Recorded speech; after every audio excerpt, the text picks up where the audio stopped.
بۆ پلەبەرزکردنەوە ڕۆیشتوین و ئەوەمان بەدادگاوتووە کە لە ئەنجامی ئەوەی محکمەی اتحادی بڕیارێکی داوە کە تەوتین بکرێ، بەڵام حکوومەتی هەرێمی کوردستان پابەند نەبووە بە بڕیارەکەی محکمەی اتحادیوە بە ئەو دادگای ئێوە، بۆیە لە ئەنجامە موچەی هەندێک لە فەرمانبەران بڕاوە ئیزافەتەن ئیلا ئەوەی کەوا ئەمانە پلەیان بەرز نەکراوەتەوە، پلەبەرزکردنەوەیان وەساوە کە حەقێکی دەستوریە. ئەوەی گوێتان لێبوو لێدوانی ئەحمەدی حاجی ڕەشید سەرۆکی فراکسیۆنی کۆمەڵە لە ئەنجومەنی نوێرانانی عێراق سەبارەت بە هەوڵەکانی بۆ چارەسەری ڕاگرتنی پلەبەرزکردنەوەی فەرمانبەران کە نزیکەی 10 ساڵە ئەم مافە یاساییە بێگەڕانەوە بۆ یاسا لەلایەن حکوومەتی هەرێمەوە ڕاگیراوە. موچە خۆران و ڕێکخراوەکان ستایشی ئەم هەوڵە دەکەن و دەڵێن ڕاگرتنی پلەبەرزکردنەوە زیانی دارایی گەورەی لێداوین. وەڵام من دەستخۆشی لە هەموو کەسێکەکەم ئەوەی هەوڵێک بدات بۆ ئەوەی فەرمانبەران و خانەنشینان و ئەو توێژەی کە موچەخۆری حکومیە سوودمەند بێت.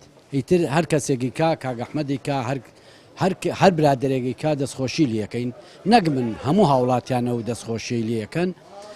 بەڕاستی کارێکی باشە، کارێکی پیرۆزە و کارێکی دڵسۆزانەیە.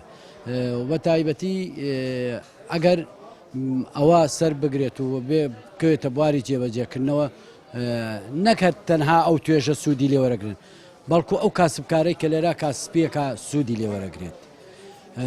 ئەوە کارێکی باشە، من دەستخۆشیان لەکەم، هیوای سەرکەوتنیان بۆ خوازم. وڵا زۆر تاسیرەکرد. من ئێستا حالیان وەستاوە بە نیسبەتی منەوە، چونکە خزمەتم زۆرە، بەڵام هەیە من برادرم هەیە تقریبان هەموو مانگێت ئەگە بۆ بڕینە بێ 300,000 لێ بڕێ بێژکە لە حەقی دەرماڵێ. ئێستا لە ئەزا قەدرێکیش قەینا من لەبەرزکردنەوەم وەستاوە، بەڵام لایەن کاتە عەلاوە ساڵانە هەبوو ئەویشان وەستانوە، ئەوە سەرەری هەیە بۆ هەموو بەشە چینە بەشەکان، نەک بۆ یەک بەش، بەڵام لەبەرزکردنەوە زیاتر یعنی بەشی زۆری مۆزەف زەرەری تیاکە لەوێ. فەرمانبەران پاڵپشتی لەم جۆرە هەوڵانە دەکەن بۆ وەرگرتنەوەی مافە زەوتکراوەکانیان. سکرتێری ئەنجومەنی مامۆستانی پێشەنگیش دەڵێت نوێنەرانی ڕاستەقینە هەوڵەکانیان جێگەی ستایشە. جێی خۆیەتی ئیتر ئەم ستەما لەمە زیاتر درێژە نەکێشێ، هەموو لایەک هەوڵی خۆی بدات.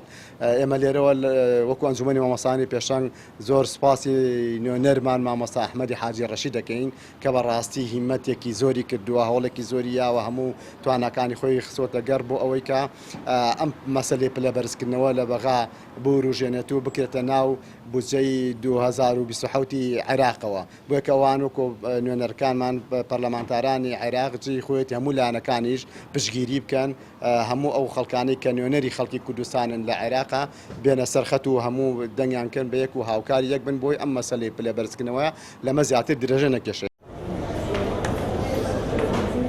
لە هەرێمی کوردستان فەرمانی پلەبەرزکردنەوەی زیاتر لە 700,000 فەرمانبەر ڕاگیراوە. بەپێی ئامارەکان بەهۆی ئەم ڕاگرتنەوە ساڵانە نزیکەی 750 ملیار دینار لە شایستەی دارایی فەرمانبەران لای حکومەت قەتیز دەکرێت کە کۆی گشتی ساڵانی ڕابردوو بە چەندین تریلیۆن دینار دەخەمڵێندرێت. ڕامیار عوسمان، کەناڵی پێام، سلێمانی.